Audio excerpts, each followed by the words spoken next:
Hey everyone, so the last video that I posted on the channel was my panel slash tutorial slash presentation on how to make gunpla.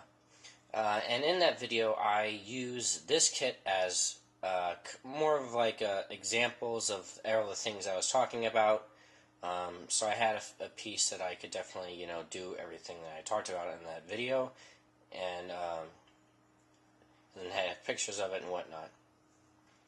Well, unfortunately, I couldn't finish all the things I wanted to by the time the panel was out. But I was able to now finish it, and I really, really liked the way it came out, so I thought I'd talk about it and give you a little overview of the kit, what I did, and whatnot. Alright, so this is the master grade RX-78 v.Ka. So the v.Ka is the artist. I forget his full name, but he's an artist. He does a lot of the art on the Gundam series. So this is his original version, or his design or whatnot. So on a lot of his kits, or a lot of his designs, are very heavy on the markings and whatnot. So I had to make sure I had to replicate that. And as you know, I throw away all the stickers that come in the box. So I had to get some decals. I actually bought 2 sets because there's a lot in there.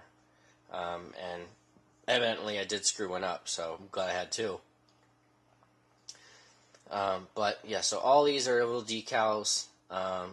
These are all one decal. If I get the shield,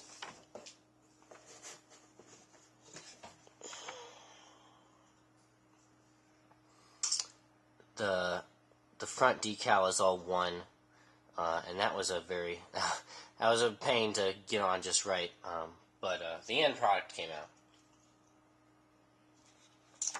So that kind of really sets this kit apart, is the markings.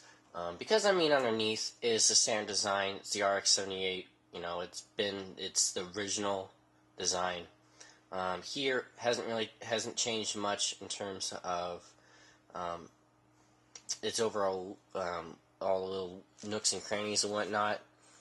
There's some extra things in here. Just some panel linings that are different from the original, but give or take, it's the same one that came out all those years ago.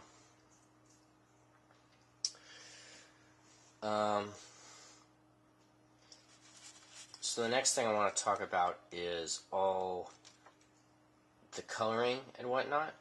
So it's all standard colors, but I put a little variation in the paints to kind of give it a little more flavor. So all the white is just standard white. The red is pretty much standard red, and what gets interesting is more the blues and the yellows. So the yellow actually has a little bit of pink in it. So that kind of gives it a little flavor. And so is the red.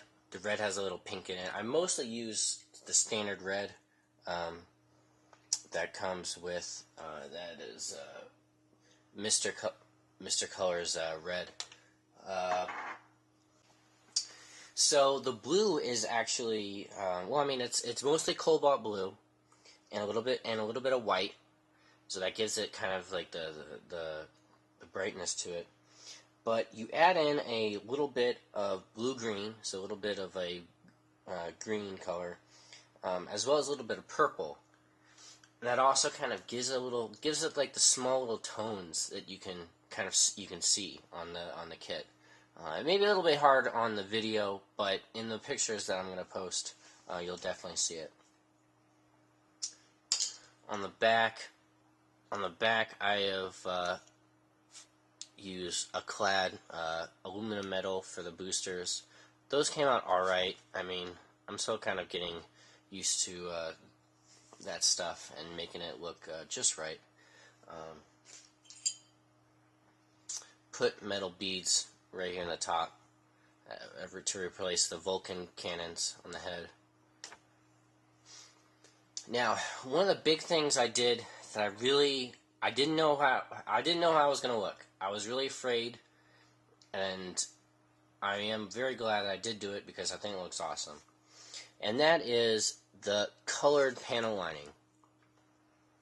So, again, it may be a little hard on the video, but all these panel linings on the white parts, well, at least most of them anyways, is actually a blue-black color.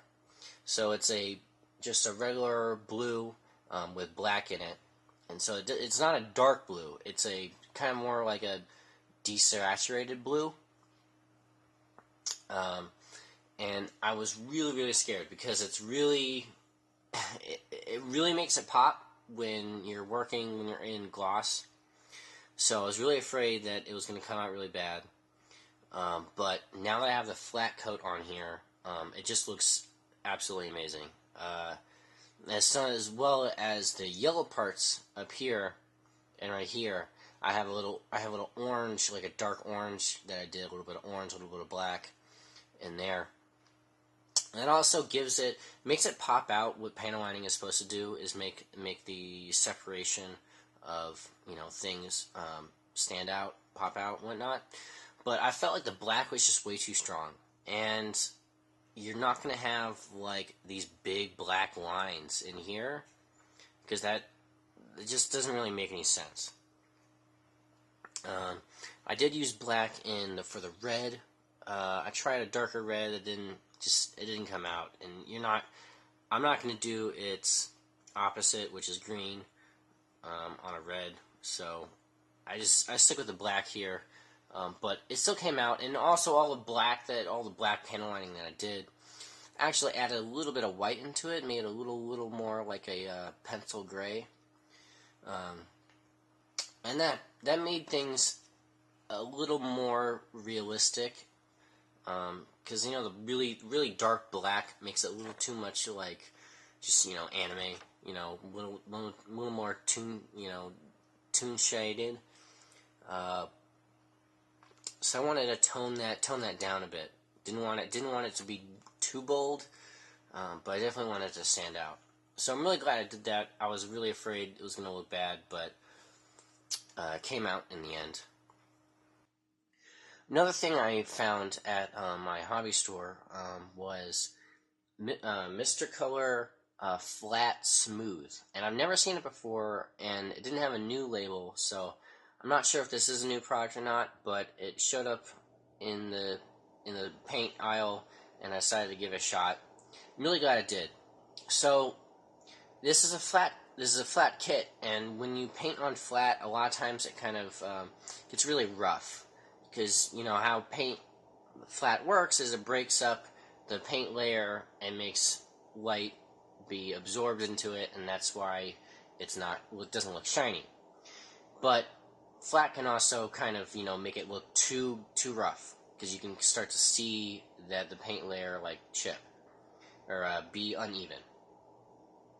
But this gave it a really nice flat finish, but also was very smooth. So I can look at these lines, and I look in these panels right here, these flat panels, and it looks very smooth. It doesn't look like you can't tell that it's a really rough surface. And I'm definitely going to use this more often. I'm going to try and buy a lot of it in case it goes away. But that was really great stuff. So check it out if you're into Mr. Color paints. So yeah, I'm really glad how this.